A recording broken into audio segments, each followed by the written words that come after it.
The alarm on my wrist scanner screamed so loud that I dropped my tool bag. Red light flashed across the scrapyard, bouncing off broken hulls and rusted metal towers. I froze between two dead ships, my heart pounding, because that alarm only meant one thing. Something in this junkyard was not junk at all. My name is Ethan Cole, and I had spent the last 6 years crawling through wrecked starships on Kesset Station, pulling out wiring, engine parts, anything I could sell for a few credits. That morning started like every other morning. Cold coffee, empty pockets, and a long walk into rows of dead machines that other species had thrown away like garbage. I was not looking for anything special. I was looking for copper wire and maybe a working power cell. But then I saw it, half buried under twisted metal at the far end of the yard, a shape unlike anything else around it. Long, dark, curved like a blade, with strange markings carved into its hull that seemed to glow faintly even in the dust and shadow.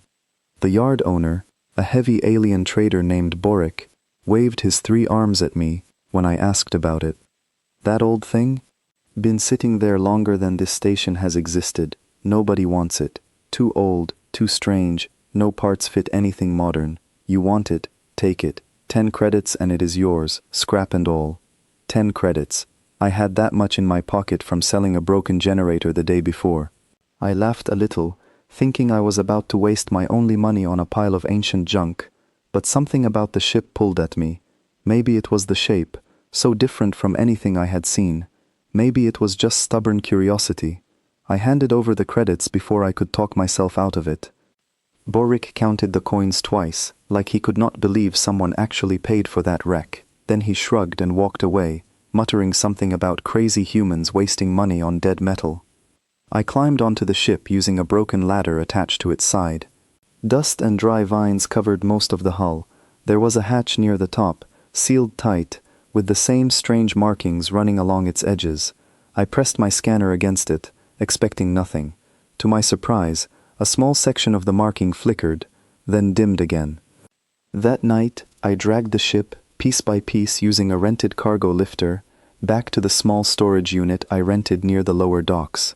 It barely fit. The nose of the vessel stuck out past the open door, and I had to cover it with an old tarp so nobody would ask questions. Not that anyone on this station cared what a broke scavenger did with his money. I spent hours studying the hatch with a borrowed diagnostic tool.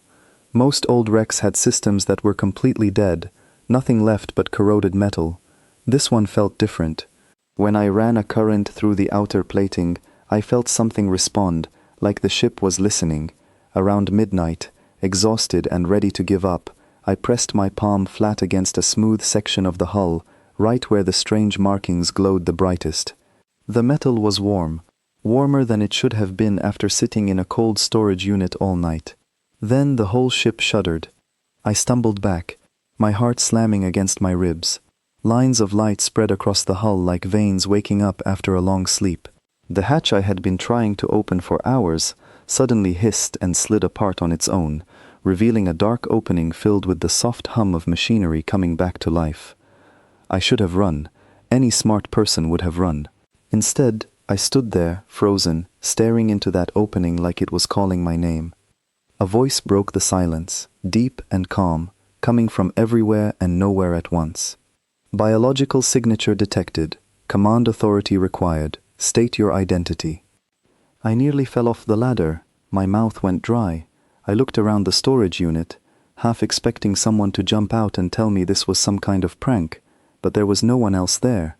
Just me, and a 5,000-year-old ship, apparently, that could talk. "Ethan," I said, my voice cracking. "Ethan Cole." There was a pause, long enough that I thought maybe I had imagined the whole thing. Then the voice spoke again. "Biological trigger accepted. Command protocol initiated. Welcome, Commander Cole." Lights inside the ship flared brighter, illuminating a corridor lined with strange symbols and smooth metal walls that looked untouched by time. I stood at the threshold, torn between fear and a wild, dizzy excitement I had never felt before in my life. "Wait," I said, holding up a hand like that would somehow stop an ancient machine intelligence. "I think there is some kind of mistake. I am not a commander of anything. I am a scavenger. I bought you for 10 credits from a junk dealer. Another pause. This one felt different, almost thoughtful. Ownership transfer recognized under Salvage Protocol 7. You are the first living being to activate primary systems in 1,812 station years. Command authority is yours until formally revoked or transferred through proper channel. No such channel currently exists. I laughed, a short, disbelieving sound that echoed strangely down the corridor. So you are telling me that because I turned you on, I am your boss now? Affirmative, Commander. I sat down right there on the cold floor of my storage unit, staring into the glowing corridor of a warship that was older than most civilizations I had ever heard of. My mind raced through everything I knew, which honestly was not much. I did not know what kind of ship this was, what species built it, or why it had been sitting forgotten in a scrapyard for who knew how many centuries. "What are you called?" I asked finally, my voice steadier now. "Designation: Vessel Kaloth, Flagship Class, Dominion Registry." Awaiting further instruction. Dominion. I had heard that word before, whispered in old stories traders told late at night, about an empire so old and so powerful that it had vanished from the galaxy long before most species had even learned to build starships. I always thought those were just tales, exaggerated stories meant to scare newer species or sell cheap drinks in dockside bars. I stood up slowly and walked into the corridor for the first time. The air inside was clean, untouched by dust, despite the ship sitting buried in scrap for who knew how long. Every surface looked freshly made, as if the ship had been sealed away rather than abandoned. "Kaloth," I said, testing the name. "Can you show me around?" Command accepted. The lights guided me forward, section by section, revealing rooms I could not begin to understand. Some held strange equipment with no obvious purpose. Others were bare, empty chambers that hummed faintly with power. I walked for what felt like an hour, my scavenger instincts screaming at me to start counting how much all of this could be worth on the black market, while another part of my brain, quieter but growing louder, whispered that this was not something to sell. This was something bigger than money. By the time I made it back to the entrance hatch, the sun was starting to rise outside, casting pale light through the gaps in my storage unit door. I sat down on the ladder, exhausted, staring at the ship that had somehow, in a single night, turned my entire world upside down. I did not sleep that night. How could I, with a 5,000-year-old warship humming quietly behind a thin storage door, waiting for me to decide what happened next? I kept turning the same question over in my mind. What was I supposed to do with something like this? Selling it seemed impossible now.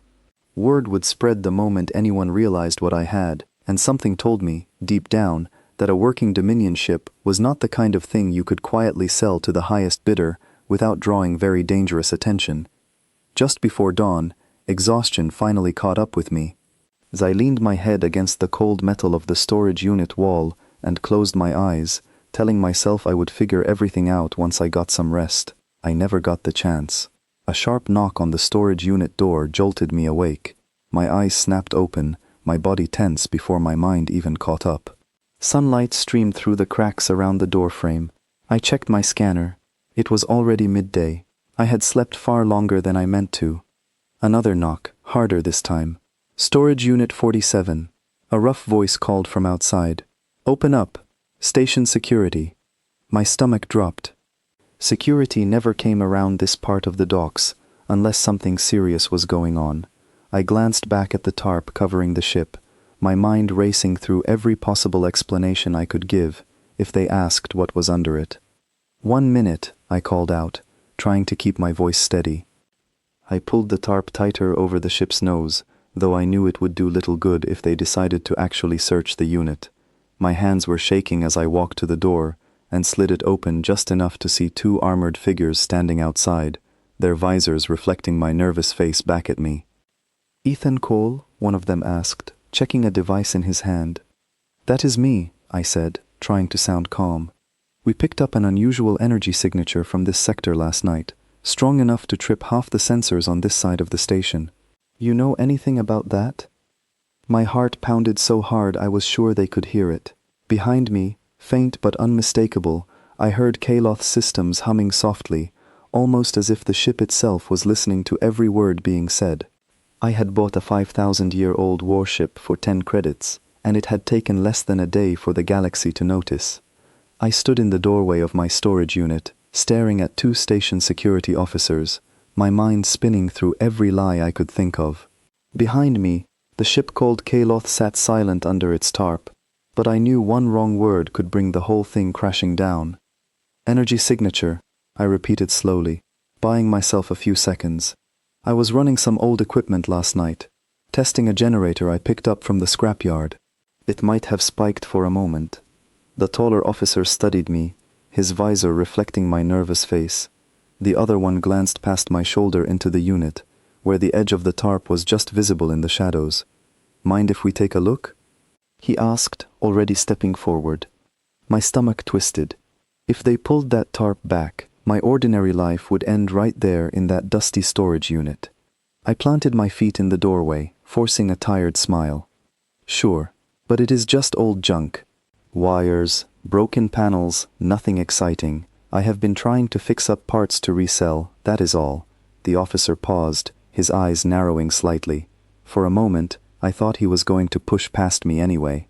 Then his partner's wrist device buzzed sharply. "We got another signature spike, 3 blocks over," the second officer said. "Stronger this time." The first officer glanced at me one more time, clearly deciding I was not worth the trouble compared to whatever else was happening nearby. "Keep your equipment stable," he said flatly. "Next spike like that, we come back with a full scan team." I nodded quickly, watching them turn and hurry off toward the new alert. The moment they disappeared around the corner, I slid the storage door shut and slumped against it, my legs shaking. "That was close," I muttered. "Confirmed," Kaloth said calmly, from somewhere deep inside the ship. "Probability of detection during that encounter was 73%. Recommend relocating to a more secure location." I let out a breath I did not realize I was holding. "You could have warned me they were coming. External sensors detected their approach 11 seconds before contact. Insufficient time for meaningful warning." I rubbed my face, exhaustion and adrenaline mixing into a strange, shaky energy. "Great. So now what? I cannot exactly keep a giant alien warship hidden under a tarp forever." "Agreed," Kaloth replied. "I have identified several unregistered locations within station records that would provide improved concealment. However, long-term secrecy is unlikely regardless of location chosen." That last part worried me more than anything else. If a ship this old and this powerful could not stay hidden, even with its own systems working against detection, then it was only a matter of time before someone else found out what I had. I spent the next few hours pacing the narrow space between the ship and the storage unit walls, trying to think clearly despite my exhaustion. Selling pieces of it quietly was too risky now, especially after that spike drew security attention. Reporting it to station authorities felt even worse, since anything valuable that passed through official channels around here had a way of disappearing into someone else's pocket. That left one option I had been avoiding since the moment Kaloth first spoke to me. Keep it. Learn what it actually was. Figure out what to do next before someone else made that decision for me. "Kaloth," I said finally, standing in front of the open hatch. "How many other people know ships like you exist?" Unknown current figure. Historical records indicate widespread awareness during active service era. Current galactic knowledge of Dominion vessels is limited, largely dismissed as legend or myth by most modern species. So most people think ships like you are just stories. Correct. That gave me a small amount of comfort, at least for now. If most of the galaxy believed the Dominion was nothing more than an old legend, maybe I had a little more time before word spread too far. But that spike security had picked up worried me. If station sensors caught it once, other, more dangerous ears might have caught it too. Over the following 2 days, I barely left the storage unit. I told my usual scrap contacts I was sick, which was not entirely a lie, considering how little sleep I was getting. I spent every spare hour inside the ship, asking Kaloth questions, trying to understand exactly what I had stumbled into. I learned pieces slowly. The Dominion, according to Kaloth's records, had once controlled a vast stretch of the galaxy, stitching together hundreds of star systems under a single, highly advanced civilization. Then, roughly 5,000 years ago, they simply vanished. Kaloth's own records grew fragmented and confused around that period, as if something had scrambled its memory during the final days before it was left buried and forgotten. What happened to them? I asked one night, sitting cross-legged on the floor of the ship's main chamber, surrounded by soft blue light. Insufficient data, Kaloth answered. Final logs indicate widespread system failures across multiple Dominion vessels simultaneously. Cause remains unclassified. That answer sent a chill down my spine. An entire civilization, gone in what sounded like a single, coordinated collapse, and even this ancient warship did not fully understand why. On the third day, my growing sense of quiet control shattered completely. I was outside the storage unit, grabbing food from a nearby vendor stall, when I noticed something strange. Two figures I did not recognize stood near the entrance to my row of units, dressed in plain clothes that did not quite match the usual dock workers around here. They were not doing anything obviously suspicious, just standing, talking quietly, glancing occasionally toward my unit. My scavenger instincts, sharpened by years of avoiding trouble on this station, screamed that something was wrong. I ducked behind a stack of crates and watched them for several long minutes. They never approached the unit directly, but their eyes kept drifting back toward it in a way that felt far from accidental. I hurried back through a side alley, slipping into my unit through the narrow rear entrance I rarely used. The moment the door sealed behind me, I leaned against it, my heart pounding.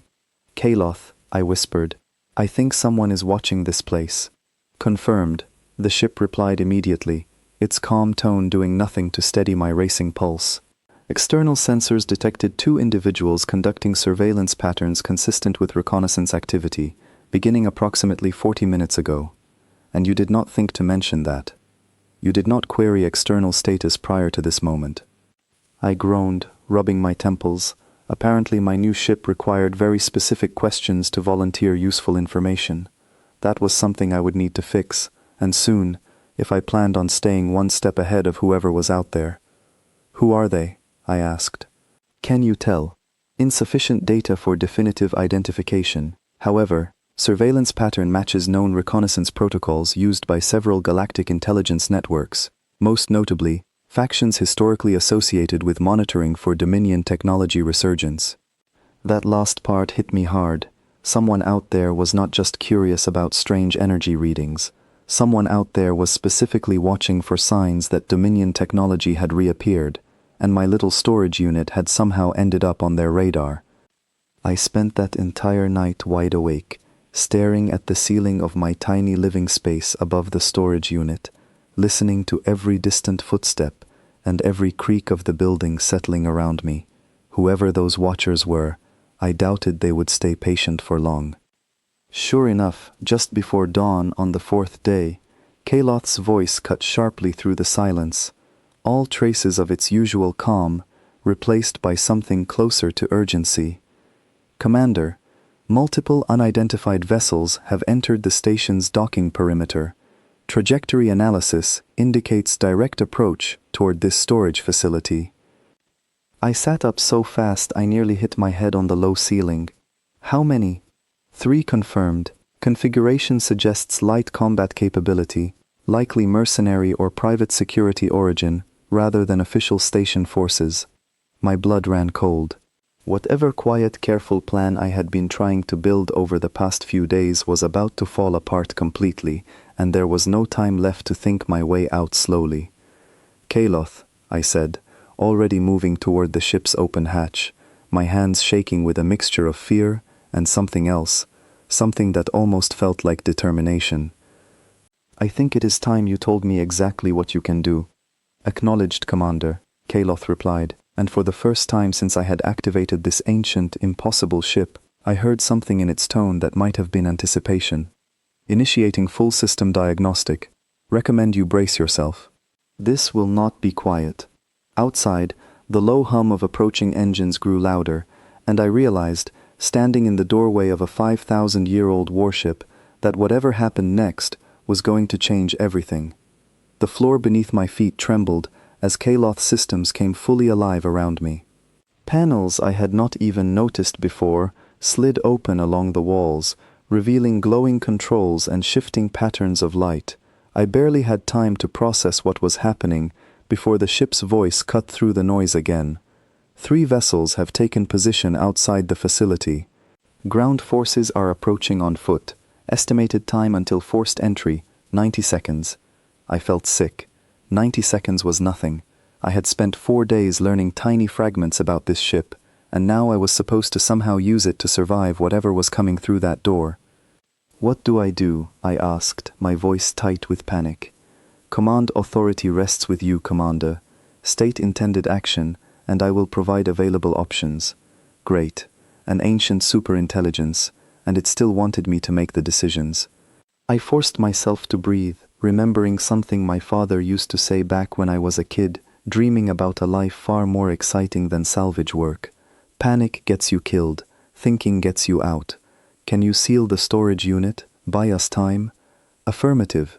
Initiating localized field generation. A soft hum spread through the walls, and outside I heard startled shouts as something invisible pushed against the storage unit door, holding it firmly shut, despite the sound of tools scraping against the metal from the other side. "That will not hold indefinitely," Kaloth warned. "Estimated integrity failure in approximately 4 minutes, given current force applied." 4 minutes. It was not much, but it was something. "Options," I said quickly. "Give me options that do not involve anyone getting seriously hurt." There was a brief pause, as if Kaloth was actually considering my request, rather than simply calculating the most efficient outcome. "Understood. Recommend non-lethal deterrent measures.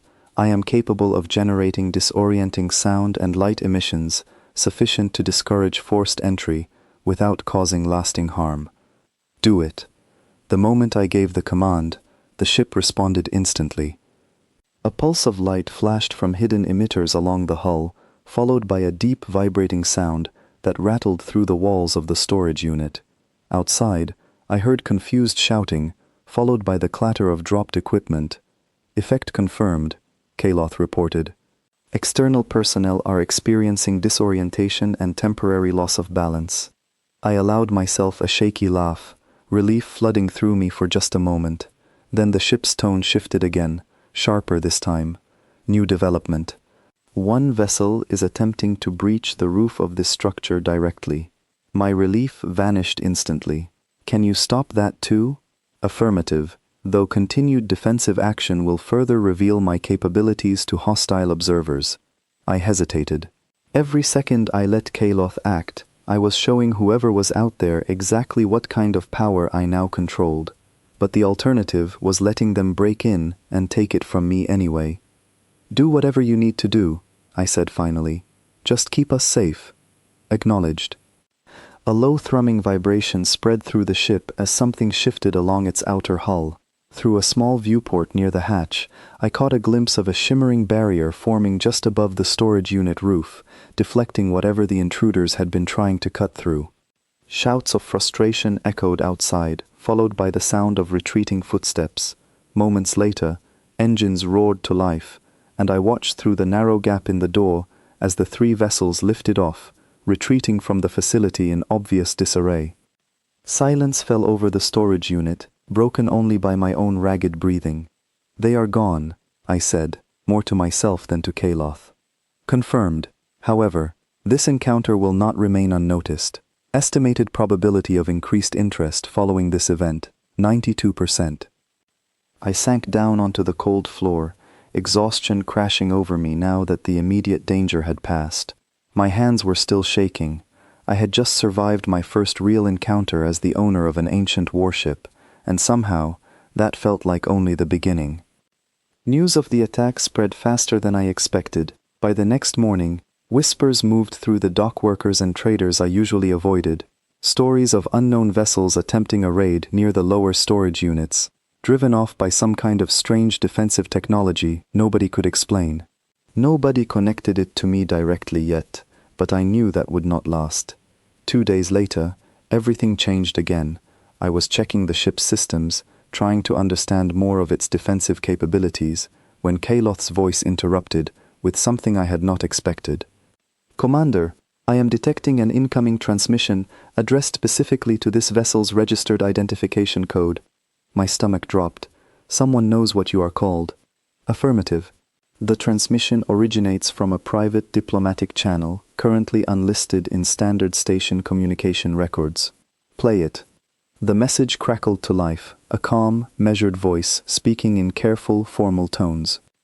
"To the current commanding authority of Dominion vessel Kaloth, this message is sent on behalf of representatives interested in discussing matters of mutual benefit. We are aware of recent events near your location and wish to avoid further conflict.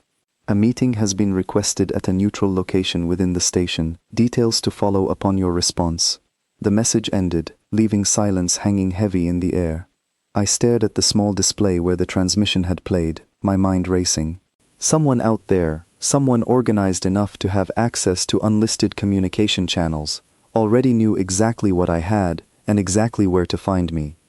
"Kaloth," I said slowly, "who sends messages like that?"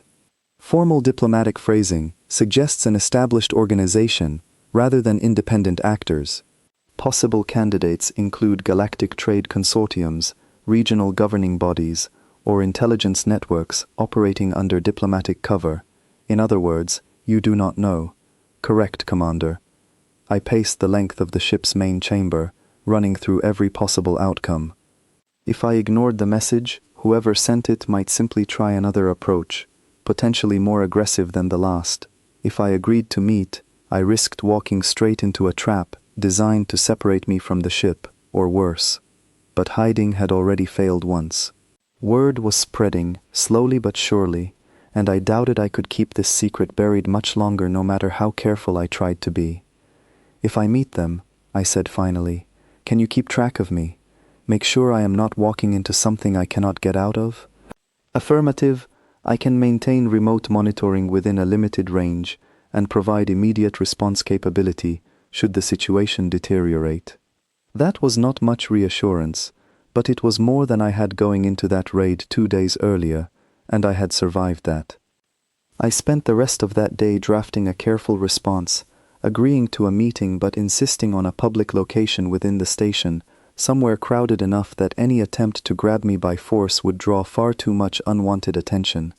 The reply came quickly, agreeing to my terms, setting the meeting for the following evening at a quiet cafe tucked into the upper trade level of the station, a part of Kesset I rarely had reason to visit given how far it sat from the cheap docks and scrapyards I usually worked.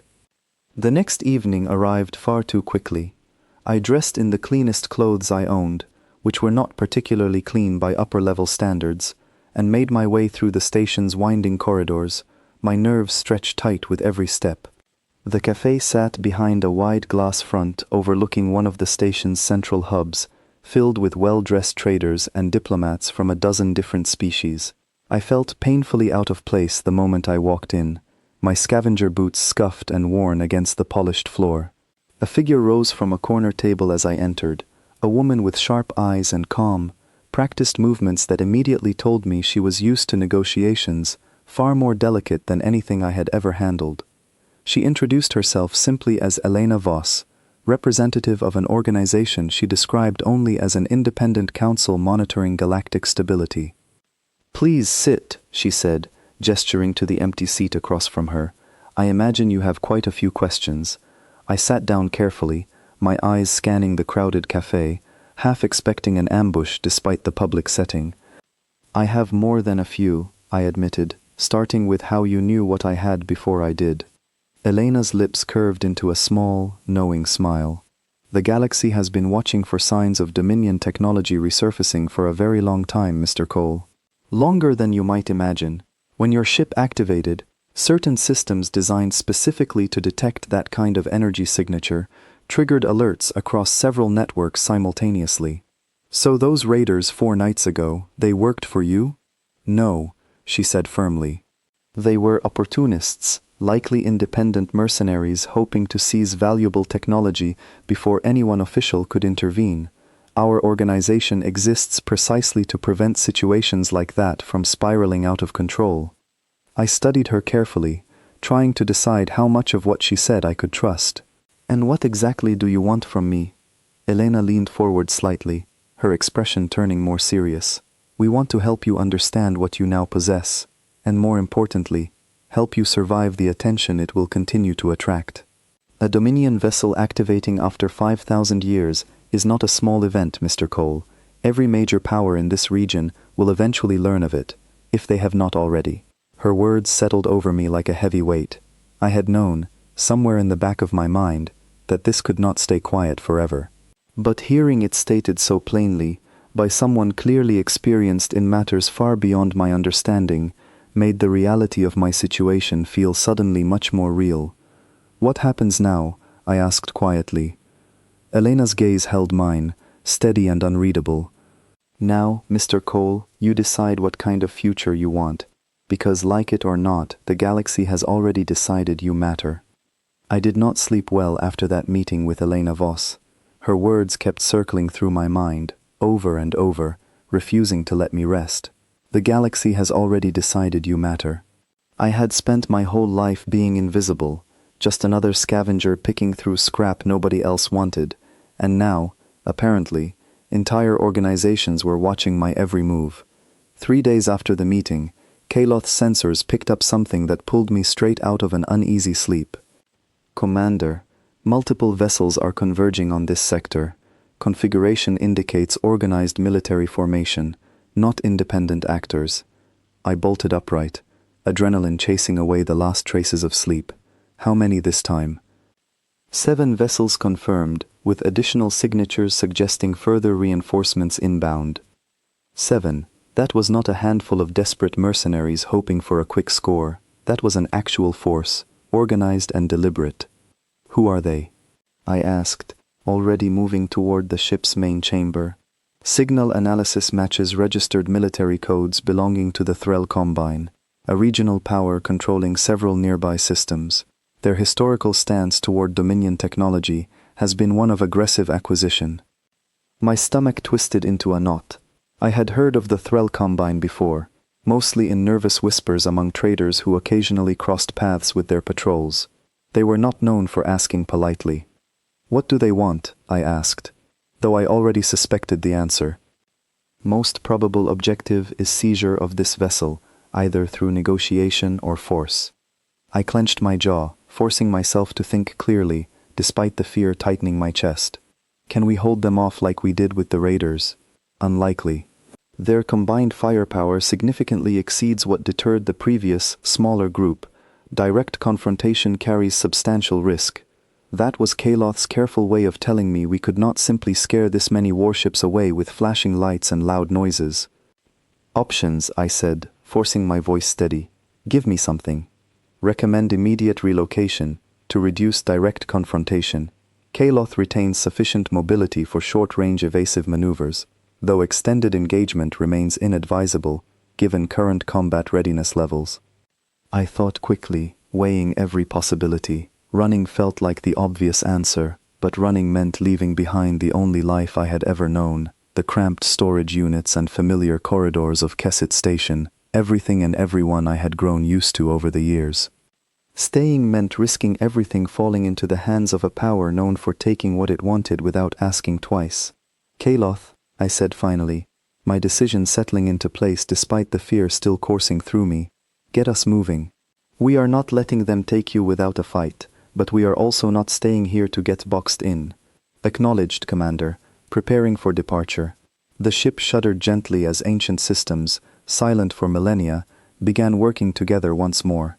I barely had time to grab a small bag of essentials from my storage unit before Kaloth's voice cut through again, urgency clear in its tone. "Combined forces are moving to intercept our projected exit path. Recommend immediate action." "Do it," I said, gripping the edge of a console as the ship began to move. The storage unit's roof, already weakened from the previous raid, tore open easily as Kaloth pushed through, rising slowly into the open air above Kesset Station's lower docks. Below, I caught glimpses of startled workers scattering, pointing up at the ancient vessel finally revealing itself fully for the first time. Ahead, 7 combined warships adjusted their formation, moving to block our path exactly as Kaloth had predicted. "They are hailing us," Kaloth reported. "Put it through." A gruff voice filled the chamber, heavy with authority and impatience. "Unknown vessel, you are ordered to power down and prepare for boarding. Resistance will be considered a hostile act against Threll Combine forces." I glanced around the ship's chamber, my heart pounding so loudly I was surprised Kaloth's sensors did not pick it up as another threat entirely. "Kaloth," I whispered, "any chance we can talk our way out of this instead?" "Possible, though probability of successful negotiation, without demonstrating capability, remains low given known Combine tactics." Great, so talking alone was not going to cut it. I took a deep breath, steadying myself as best I could, and opened a return channel. "This is Ethan Cole, current commander of this vessel. We have no interest in conflict, but we are not powering down, and we are not being boarded." A pause followed, filled with tense silence. "You have no authority to refuse a direct order from Combine forces," the voice snapped back.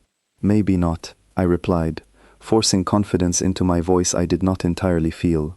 "But this ship recognizes only my authority, and I am telling you, we are leaving this sector peacefully. Interfering with that would be a mistake." Another pause, longer this time. I could practically feel the tension radiating from the other end of the transmission as whoever commanded that fleet weighed their next move. "Kaloth," I whispered quickly, "can you show them something? Just enough to make them think twice, without actually starting a fight?" Affirmative. Adjusting external energy output to display combat readiness without initiating offensive action. The ship's hull pulsed with sudden, bright light, ancient weapon systems visibly powering along its surface, more than enough to make it clear that whatever this vessel was, it was not something to be taken lightly. The silence on the other end stretched even longer this time. Finally, the gruff voice returned, noticeably less certain than before. "Stand by for further instruction." I watched, barely breathing, as the 7 Combine vessels shifted position slightly, spreading out rather than closing in, clearly reassessing whatever plan they had walked into this encounter with. "They are recalculating," Kaloth reported. "Confidence levels in their formation have decreased significantly." Minutes passed like hours as both sides remained locked in a tense standoff above Kesset Station. I kept my hand steady on the console, watching the display of ships surrounding us, praying silently that my bluff, if that was even what it had been, would hold. Then, without further warning, the Combine formation began to withdraw, pulling back toward the edge of the station's docking perimeter. "They are retreating," Kaloth confirmed, and I felt every muscle in my body sag with relief. "Why?" I asked, still not quite believing it. "Analysis suggests Combine command, determined direct engagement, carried unacceptable risk, given demonstrated capability, and unknown full strength of this vessel. Standard tactical caution." I let out a shaky laugh, sinking into the nearest seat as adrenaline slowly drained from my system. "We actually did it." "Correct, Commander. However, this encounter will almost certainly be reported through official Combine channels. Expect increased attention from additional galactic powers moving forward." Of course, one crisis avoided, and already another loomed just beyond the horizon. I sat quietly for a long moment, staring out at the empty space where 7 warships had recently threatened everything I now called mine. Somewhere far below, Kesset Station continued its usual chaotic rhythm, blissfully unaware of just how close disaster had come to unfolding above it. But something had shifted inside me during that standoff, something I could not quite put into words yet. For the first time since finding this ship, I had not simply reacted out of fear. I had made a choice, stood my ground, and it had worked. Maybe, just maybe, I was not simply along for the ride anymore. "Kaloth," I said finally, breaking the silence, "I think it is time you and I had a longer conversation about exactly what you are capable of. If people are going to keep coming for us, I want to know exactly what we are working with." "Acknowledged, Commander. Initiating full capability briefing." As Kaloth began outlining details I had never even considered asking about before, weapon systems, shield configurations, historical combat records stretching back thousands of years, I realized my quiet, invisible life as a simple scavenger was well and truly over. Whatever came next, there was no going back now. The briefing lasted well into the night, and by the time Kaloth finished laying out everything it was willing to share, my head was spinning with more information than I knew what to do with. I sat in the main chamber, surrounded by soft blue light, trying to process the sheer scale of what I now controlled. "Say that again," I said, rubbing my eyes. "The weapon systems can do what?" "Primary armament utilizes compressed energy projection, capable of penetrating standard shielding used by most modern vessels within this region.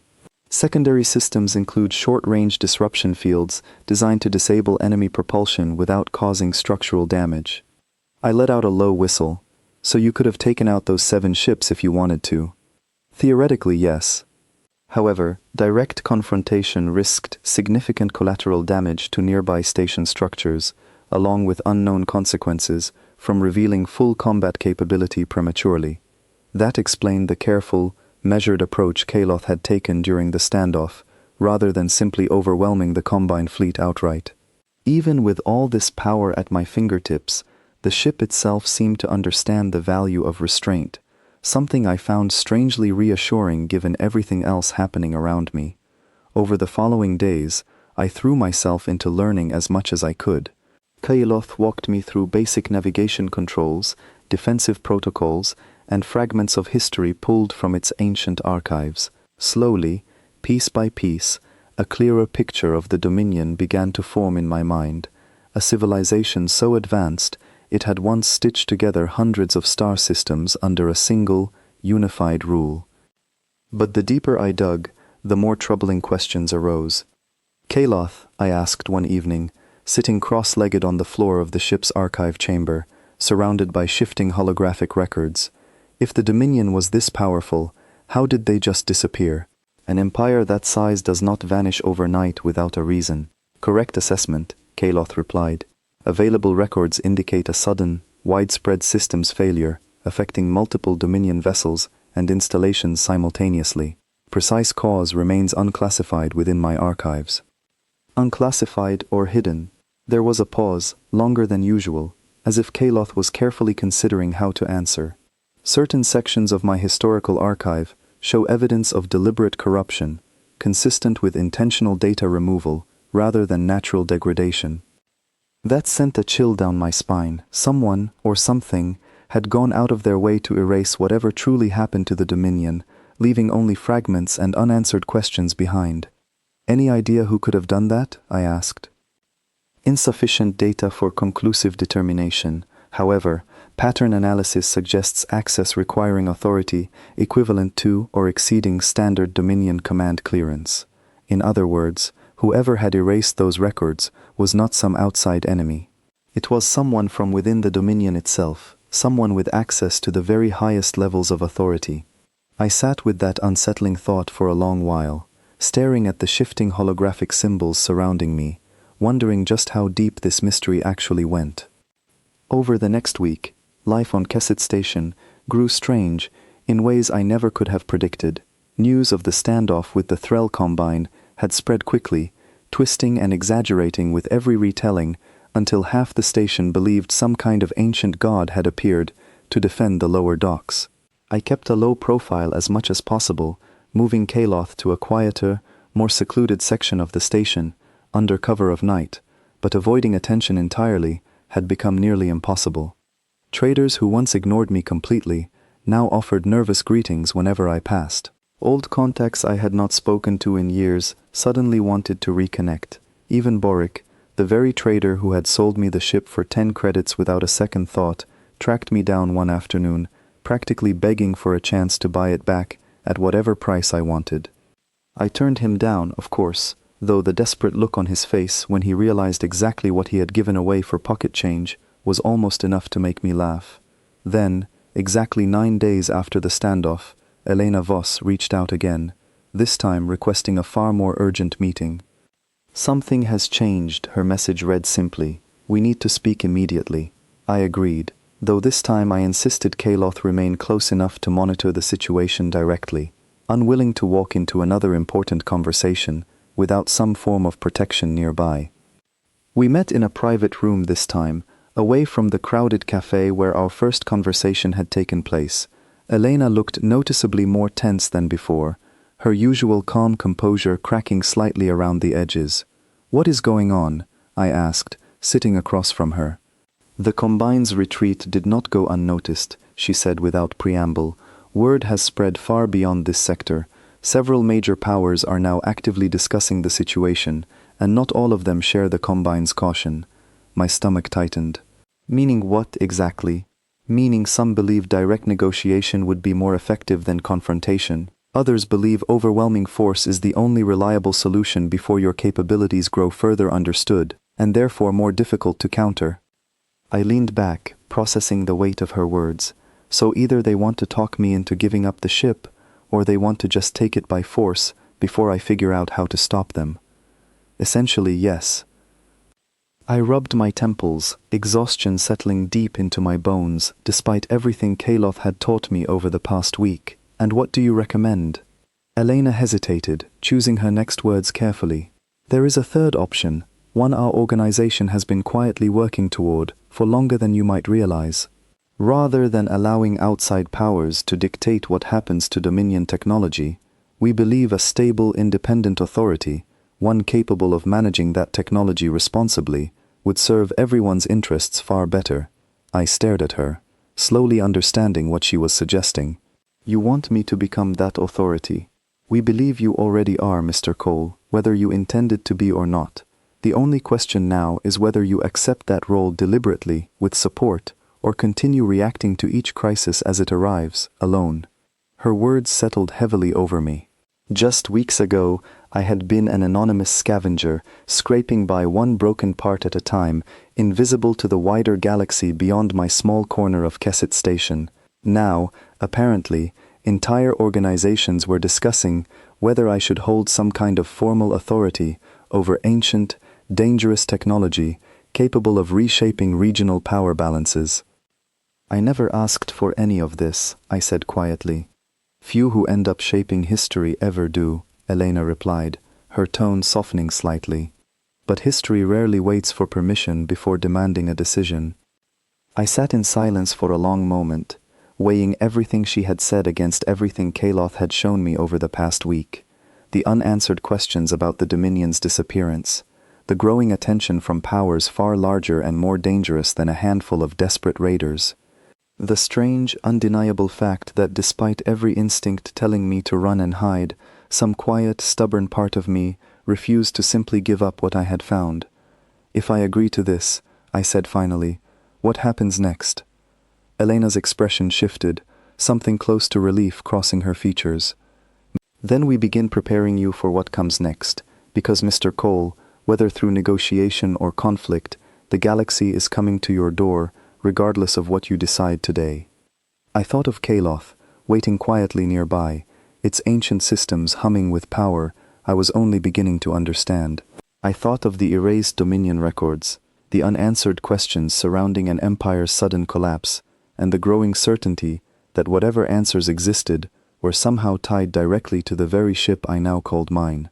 "All right," I said finally, my voice steady, despite the uncertainty still churning inside me. "Tell me what I need to know." Elena nodded slowly, a faint, determined smile crossing her face for the first time since our conversation began. "Then let us begin, Commander Cole. There is far more at stake here than either of us fully understands yet, and precious little time left to figure it out." 3 weeks after agreeing to work with Elena's organization, I found myself standing in a room I never could have imagined entering just a month earlier, surrounded by representatives from 4 different galactic powers, all of them waiting to hear what I had to say. The chamber itself belonged to a neutral trade authority station, chosen specifically because no single power held influence over its grounds. Long windows lined one wall, looking out over a busy shipping lane, while a wide circular table dominated the center of the room, each seat marked with the symbol of the faction it represented. I sat at the head of that table, feeling every bit the scavenger I still was underneath whatever title people had started attaching to my name. Beside me, Elena remained close, her calm presence a small anchor amid the storm of tension filling the room. Across from me sat a stern representative from the Threll Combine, the same power that had once sent 7 warships to seize Kaloth by force. Beside him, a delegate from the Vantrell Assembly, a trading coalition known for valuing profit above almost everything else. Further along, a quiet, watchful figure representing the Ashkran Dominion successor states, distant descendants of species that had once lived under Dominion rule before its collapse. And finally, someone I had not expected to see at all, a formally dressed human diplomat representing Earth's own fledgling interstellar council, eager to finally have a seat at a table long dominated by older, more established powers. "Let us begin," the Combine representative said stiffly, clearly unhappy about sharing a table with a former junkyard scavenger. "Mr. Cole, you understand why we are here." "To decide what happens to Kaloth," I said simply. "To decide," the Vantrell delegate interjected smoothly, "how best to ensure such powerful technology serves stability rather than chaos." I resisted the urge to roll my eyes. I had learned enough over the past few weeks to recognize careful, diplomatic language for what it really meant.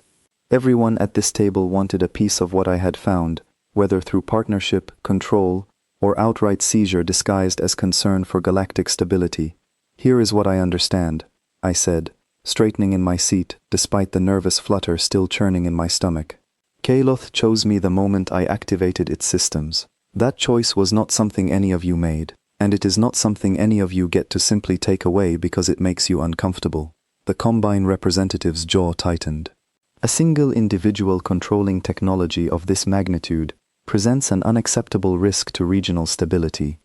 And 7 warships showing up uninvited to seize that technology by force presented what, exactly? I shot back, unable to fully keep the edge out of my voice. Tense silence followed my words, broken finally by a quiet, measured voice from the Ashkran representative, who had remained largely silent until now. "Perhaps," she said slowly, "the more relevant question is not who controls this technology, but what its reactivation truly means for all of us." Every eye in the room turned toward her. "My people," she continued, "carry fragmented histories passed down since the Dominion's collapse. We remember, however incompletely, that the end came swiftly, and that certain factions within the Dominion itself may have played a role in that collapse. If this vessel's activation stirs those old conflicts once more, the danger extends far beyond who simply holds command authority." Her words settled heavily over the room, shifting the entire tone of the discussion. I glanced toward Elena, catching a brief, knowing look pass across her face, confirming what I had already begun to suspect. This meeting was not simply about controlling a powerful ship. It was about controlling whatever answers that ship might eventually reveal about the Dominion's true fate. "Kaloth's own records show signs of deliberate corruption," I said carefully, choosing my next words with far more caution than before. "Someone erased crucial information about what really happened. Someone with authority high enough to access those systems in the first place." The Ashkran representative's eyes sharpened with interest, while the Combine delegate shifted uncomfortably in his seat. "That is precisely why this technology cannot remain in the hands of a single untrained individual," he said quickly, his composure cracking slightly.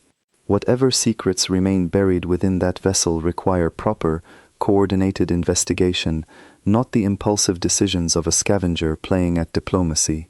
I felt heat rise in my chest, frustration finally breaking through the careful restraint I had tried to maintain throughout the meeting. "Coordinated investigation," I repeated, my voice hardening. "Is that what those raiders were doing 4 weeks ago? Coordinated investigation, when they tried breaking into my storage unit before official channels even knew Kaloth existed?" The room fell into uneasy silence once more.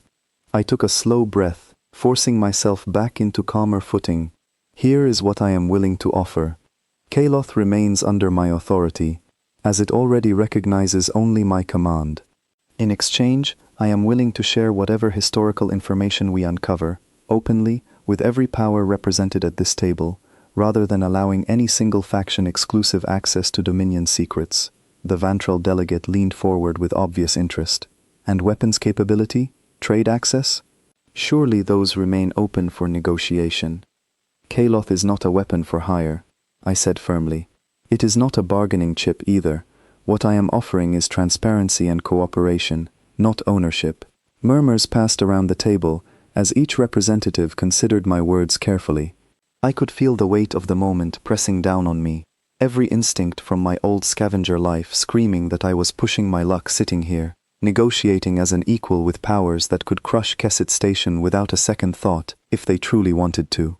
But something had shifted inside me since that first standoff above the docks.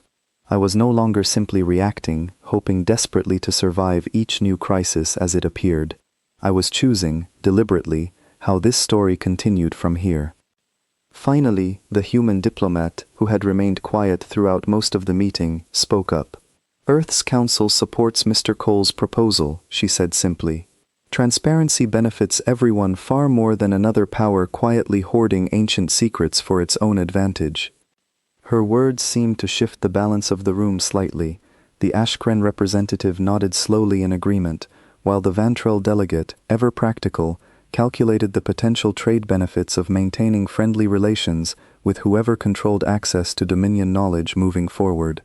Only the combined representative remained visibly unsatisfied, though even he seemed to recognize the shifting mood around the table. This arrangement, he said stiffly, will require careful monitoring. I would expect nothing less, I replied evenly. As the meeting slowly wound toward its conclusion, agreements sketched out in careful, diplomatic language none of us fully trusted yet, I found myself staring out the wide window overlooking the busy shipping lanes outside, thinking back to that quiet, ordinary morning when I had handed over 10 credits for a pile of forgotten scrap. I had not asked for any of this, not the ship, not the danger, not the sudden, dizzying responsibility now resting on my shoulders, but sitting there, in a room full of powers far older and far more established than anything I had ever known, I realized something important. I was no longer simply a scavenger who got lucky. I was becoming something else entirely, and whether the galaxy was ready for it or not, that transformation was only just beginning. 6 months passed before I truly understood what that meeting had set into motion. What began as a simple agreement to share information slowly grew into something far larger, something none of us at that table had fully anticipated when we first shook hands beneath the watchful eyes of 4 galactic powers. Kaloth's archives, once I began carefully unlocking them piece by piece, revealed far more than fragmented history. Buried deep within corrupted records, protected by layers of security even the ship itself had struggled to fully access, lay detailed information about the true scope of Dominion authority, including something none of us had expected: legal frameworks still technically active under ancient interstellar law, granting whoever held command authority over a recognized Dominion flagship certain inherited rights over former Dominion territories. I remember sitting in stunned silence when Kaloth first explained the implications clearly. "You are telling me," I said slowly, staring at the holographic display filled with dense legal text, "that because I am your commander, I technically have a legal claim over land that has not been governed in 5,000 years?" "Correct, Commander." Dominion succession law remains embedded within several modern legal systems, largely dismissed as obsolete or symbolic. However, given your confirmed command authority over a fully operational flagship vessel, that claim carries genuine legal standing under multiple existing treaties. I sat back, my mind reeling at the sheer scale of what that meant. Scattered across the region, hidden among worlds long since claimed and reshaped by newer powers, existed pockets of territory, technically still bound by ancient Dominion succession law, waiting, unclaimed, for exactly this kind of unlikely, impossible situation. Word of this discovery, once it reached the ears of the powers I had negotiated with months earlier, sent ripples of chaos through every diplomatic channel across the region. The Threll Combine, predictably, argued furiously that such ancient laws held no modern relevance. The Vantrell Assembly, ever opportunistic, immediately began exploring how such a claim might benefit their trade interests if properly negotiated. The Ashkren successor states, descendants of the very civilization I now stood to legally inherit authority over, watched with a mixture of caution and quiet, desperate hope. Elena, when I finally told her the full extent of what Kaloth's archives had revealed, simply smiled, the same knowing smile she had worn during our very first meeting in that quiet upper-level cafe. I suspected there was more to this than a simple warship, she admitted. The Dominion rarely left anything to chance, even in its final days. Over the following months, what started as a single ancient warship slowly transformed into something far larger. Worlds once considered lawless, forgotten territories caught between larger powers too distracted or disinterested to claim them properly, began reaching out cautiously, testing whether this strange, unexpected inheritance might offer them stability they had long been denied. I never set out to build anything resembling an empire. That word alone made my skin crawl, carrying with it echoes of exactly the kind of unchecked, dangerous power that had apparently led to the Dominion's mysterious collapse in the first place. Instead, working alongside Elena's organization, alongside representatives from Earth's growing interstellar council, and slowly, cautiously, alongside the Ashkren successor states, who saw in me not a conqueror, but perhaps a chance to finally reclaim some measure of their lost heritage, I began shaping something different. A loose alliance, built on transparency rather than secrecy. A framework of shared governance rather than singular, absolute control. Kaloth's archives, once fully unlocked, remained open to every willing partner, allowing historians and scholars from a dozen different species to finally begin piecing together the true, tragic story of the Dominion's downfall. A story that, as the Ashkren woman had suspected all along, involved internal betrayal far more than any outside enemy. I will not pretend the transition was smooth. Old rivalries flared constantly. The Combine tested boundaries more than once, probing for weakness, though never again with the same open aggression as that first standoff above Kesset Station. Negotiations dragged on for months, filled with the same careful, exhausting diplomatic language I had first encountered around that circular table. But slowly, piece by piece, something stable began taking shape. I still remember the day, nearly a year after buying Kaloth for 10 credits in a forgotten scrapyard, when I stood once again on Kesset Station, this time not sneaking quietly through back alleys, but walking openly through the busy lower docks where my entire journey had first begun. Boric spotted me from across the yard, his 3 arms freezing mid-gesture as he stared, clearly still unable to fully process what had become of the strange human scavenger who once haggled with him over broken generators. "Commander Cole," he called out, awkwardly testing the title that had somehow, impossibly, attached itself to my name. "Just Ethan is fine," I said, offering him a small, genuine smile. He shook his head slowly, muttering something under his breath about crazy humans and lucky scrap, before returning to his usual business, clearly deciding it was easier not to dwell too long on how drastically his own small corner of the galaxy had shifted because of one impulsive 10-credit purchase. I walked slowly through the familiar docks, past the same rows of scrap and forgotten wrecks I had once combed through daily, searching for anything valuable enough to sell for a few extra credits. Kaloth remained docked nearby, no longer hidden beneath a tattered tarp, but openly recognized, respected, and yes, still occasionally feared by those who understood exactly what kind of history rested within its ancient hull. Elena met me near the docking bay, her expression carrying the same calm, steady confidence I had come to rely on throughout this entire impossible journey. "How does it feel?" she asked, standing here again, knowing everything that has changed since that first morning. I considered her question carefully, glancing back toward Kaloth's familiar silhouette rising above the scrapyard that had once been my entire world. "Strange," I admitted honestly. "I never wanted power. I never wanted responsibility over territories, or ancient legal claims, or diplomatic negotiations. I just wanted enough credits to fix a leaking roof and buy decent food for once." Elena smiled softly, "And yet here you stand."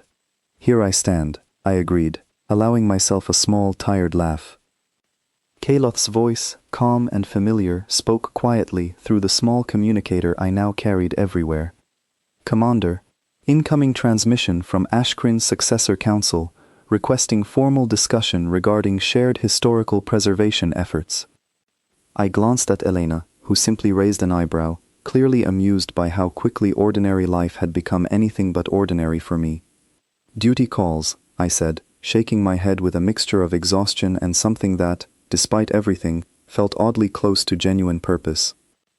As I made my way back toward Kaloth, ready to step into yet another conversation shaping the future of territories and powers I could never have imagined controlling just 1 year earlier, I thought back one final time to that quiet, unremarkable morning when I first spotted a strange, half-buried shape hidden among forgotten scrap. 10 credits. That was all it had taken to change everything, not just for me, but for an entire region of the galaxy still learning to understand exactly what my unlikely, impossible rise truly meant for its future. I was no longer simply a scavenger who stumbled upon fortune by accident. I was Commander Ethan Cole, and whatever came next, I intended to face it, not as someone reacting desperately to survive, but as someone finally, fully choosing the path ahead, one careful, deliberate decision at a time. The galaxy had called me a nightmare when word first spread of a human commanding ancient, forgotten power. Perhaps, in time, they would come to understand that some nightmares, given the chance, could grow into something far more valuable than anyone ever expected.